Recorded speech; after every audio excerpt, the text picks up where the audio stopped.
We were all on our different adventures, coming from different sides of the country. Our fates would meet in a particular place at different times to reach an ultimate goal.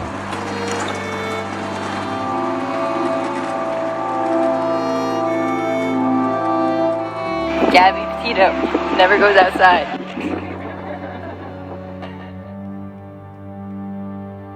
That was the plan. That was everybody's plan. People go on these trips, people take photos, videos, and you might not be aware of what is in the surroundings behind you because you're focusing on that picture that you want to take. But a lot of these people went back and looked into these things, and that's when they found a video, or they found a picture, or they remember something.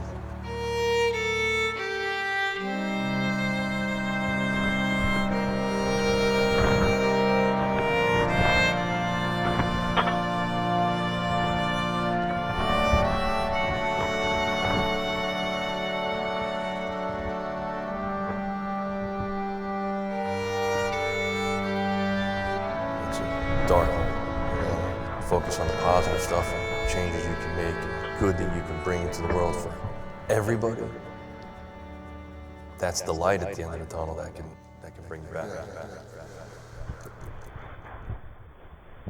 Everybody's goal when they go on vacation is to get away, to have a peaceful experience, to make memories of a lifetime. There's a dark side of it. Being somewhere you don't know, doing things you're not used to, presents a inherent fear. But we get past that, we put it to the back of our brain, and we enjoy ourselves.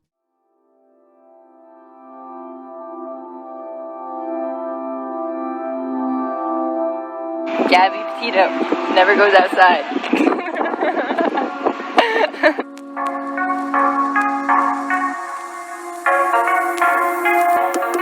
They had planned to get married before the pandemic struck.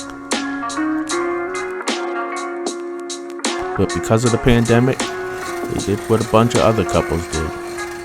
Traveled on the road. Oh my gosh, got it. Oh my god. They decided to turn Gabby's van into a road trip vehicle. They were excited about their road trip coming up.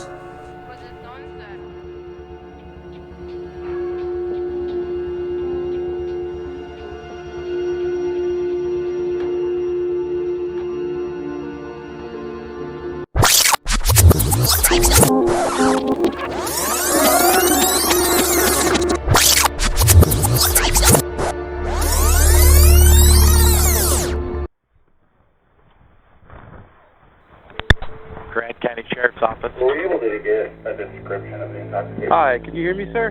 Yeah, I can hear you. Hi, I'm calling. I'm right on the corner of Main Street by Moonflower, and we're driving by, and I'd like to report a domestic dispute. On July 2nd, 2021, Gabby Petito and Brian Laundrie left New York for a cross-trip vacation. A couple of days later, they were at the Monument Rocks in Kansas.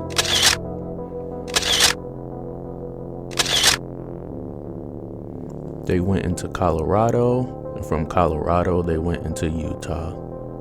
From there, something really odd started happening on their social media. And from there, their posts began to become more sporadic, more sparse. The last day that Gabrielle's family, who had been in touch with her, had heard from her was on August 30th. But it didn't seem right.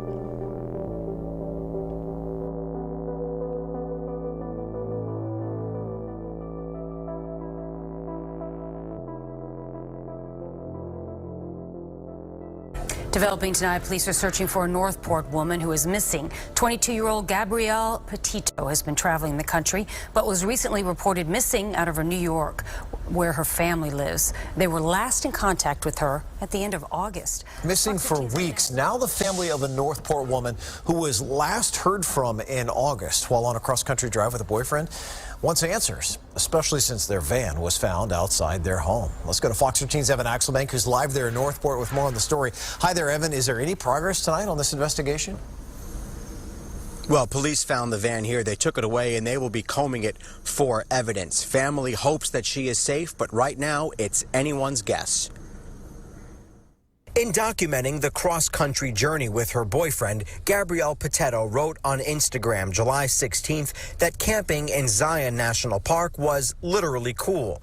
In a YouTube video posted August 19th, she posted an 8-minute video documenting what they'd seen so far. Hello, and good morning.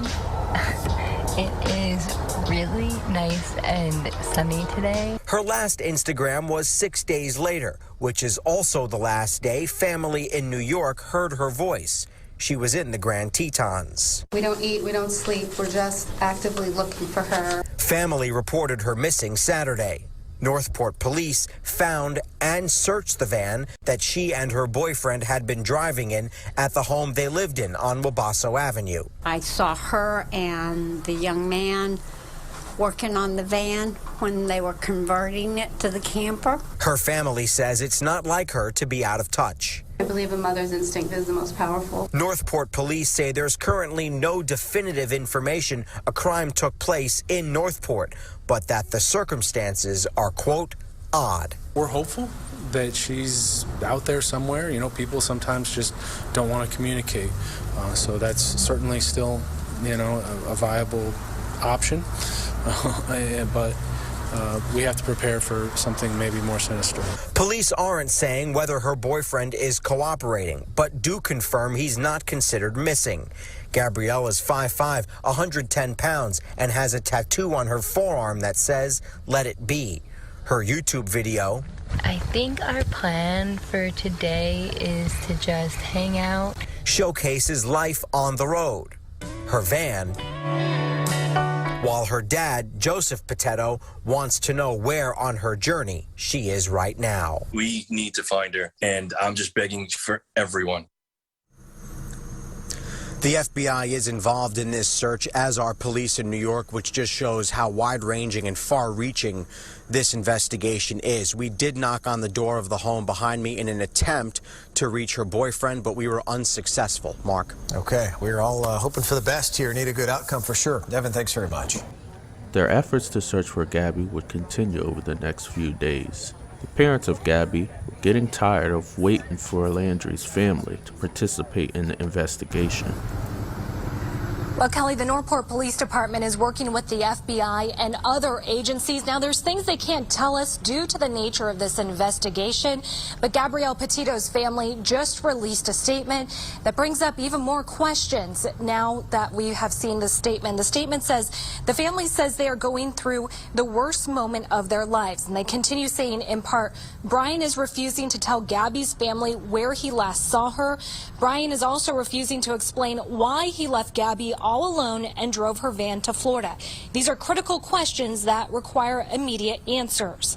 The family begs Brian Laundrie's family not to remain in the background, but to help find who Brian referred to as the love of his life. Now, Laundrie and Gabby Petito had been traveling in a van together, documenting their cross-country trip. When her family last heard from her at the end of August, they grew concerned.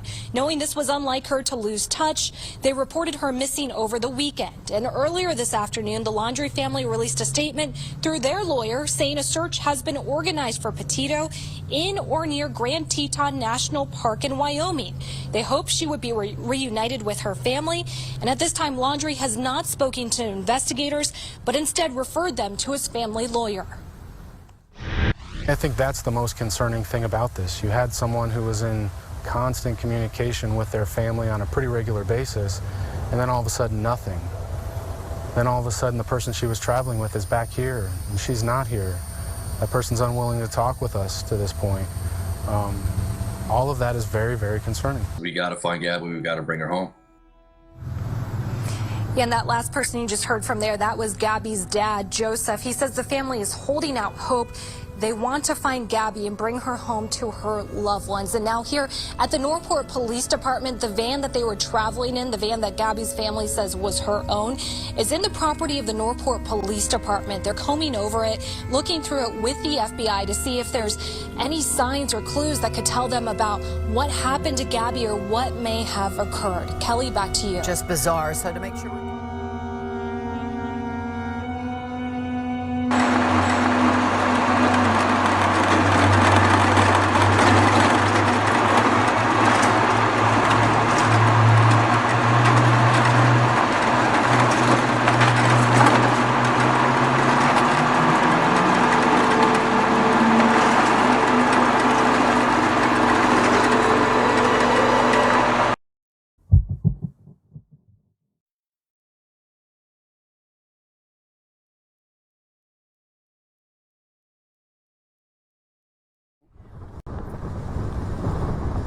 Good morning to you. The conditions have no doubt worsened here in Cedar Key. We checked in with you about an hour ago when it was still pretty dark.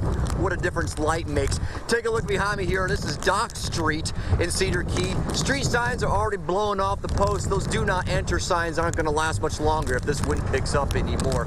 But Dock Street is where the shopping and the restaurant district is here in this wonderful tourist town. Population about 750, 800 people maybe. It seems like everyone knows everybody around here. We checked in with the Lee County Sheriff's Office just a few moments ago, and the good news is there's not a lot of flooding going on. In fact, there's no flooding going on in Cedar Key, and that's a stark difference from 2016 Hurricane Hermine, which decimated this area with storms that reached 5 feet in the inner part of the city. When Gabby and Brian started their trip on July 2nd from New York, there was a storm brewing. It was a tropical storm by time it reached Florida, but the eye of the storm was just off the coast of Northport, and it absolutely devastated the town with water. In many cases, these homes don't have ponds, or if they did, they turned into one large one. Luckily, we haven't seen any homes with flooding inside. This family even took advantage of their newly formed pond until the levels decrease. This was key because this storm would lead to one of the biggest manhunts in this current generation.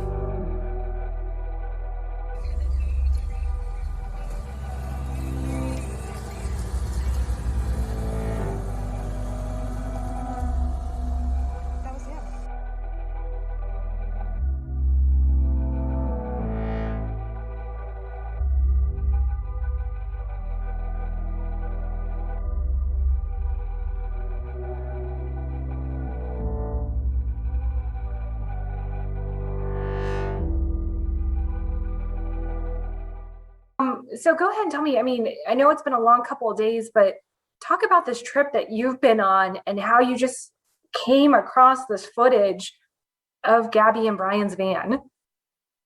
Yeah, I mean, we live full time in our bus, so we travel the country full time, and we had just ended up needing a place to camp for the night and happened upon the Spread Creek camping area. And when we pulled in, we've got double GoPros. So we have one that faces front and one that faces my husband while he's driving. And as we're going in, he talked a little bit and totally forgot to shut the GoPros off. And the GoPros just keep rolling. And we passed by their van, or a white van. And the white van had Florida plates. And we were excited because, like, we're Florida, you know, hometown Tampa Bay. And so we wanted to stop and talk to them.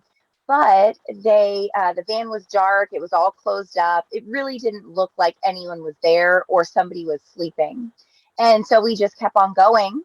It was very, very busy in there. So we just turned around, came back, and then went up to the front gravel lot to park because we couldn't find anywhere else.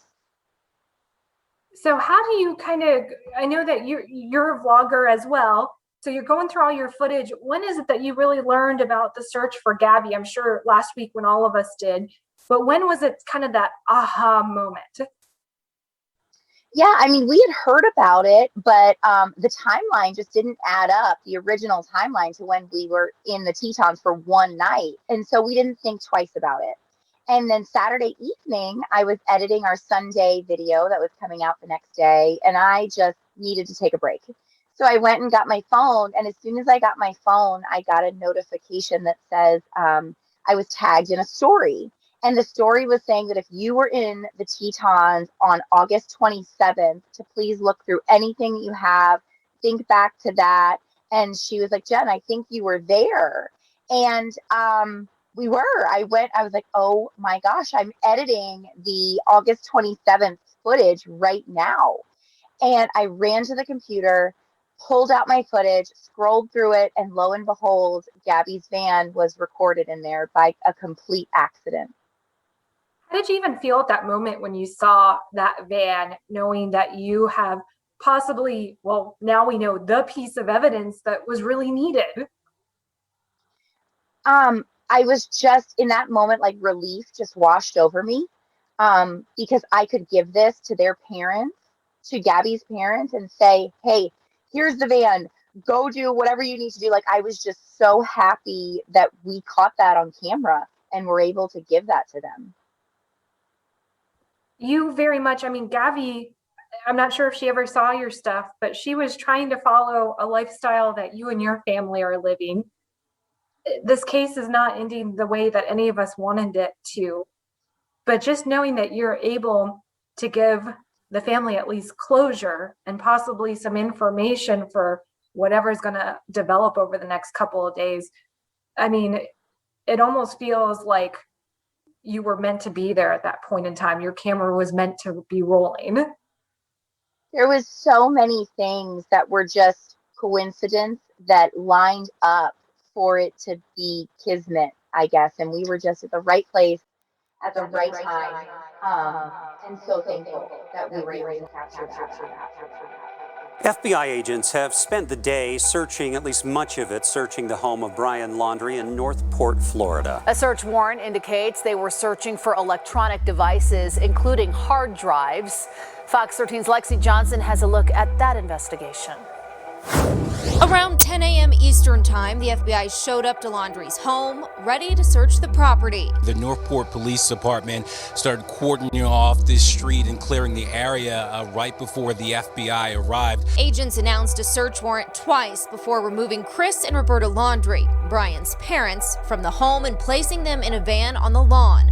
The parents were in the van for at least an hour before being let back into their home. The FBI tweeted this morning about the investigation. It says, quote, the FBI is executing a court-authorized search warrant today at the Laundrie residence in Northport, Florida, relevant to the Gabby Petito investigation. Agents could be seen bringing in folding chairs, a table, and other items into the home as they announced the area is part of a crime scene. The search came as a bit of a shock to some, as over the last 2 days, police have been searching the Carlton Reserve looking for Brian. He was last seen on Tuesday. Over the last couple of days, police have been using ATVs, drones, canine dogs, and even some of Brian's clothing to try to pick up his scent, to try to find any trace of him in that Carlton Reserve, which is 25,000 acres. So it was a big surprise to us this morning that the Northport Police Department said that they had exhausted all of their efforts in the Carlton Reserve. But obviously, this is where authorities are refocusing their investigation. According to the family, Laundrie visited the reserve frequently. His parents picked up his car from the reserve sometime before Friday. Laundrie is still a person of interest in the disappearance of Gabby Petito. In Salt Lake, Lexi Johnson, Fox 13 News, Utah.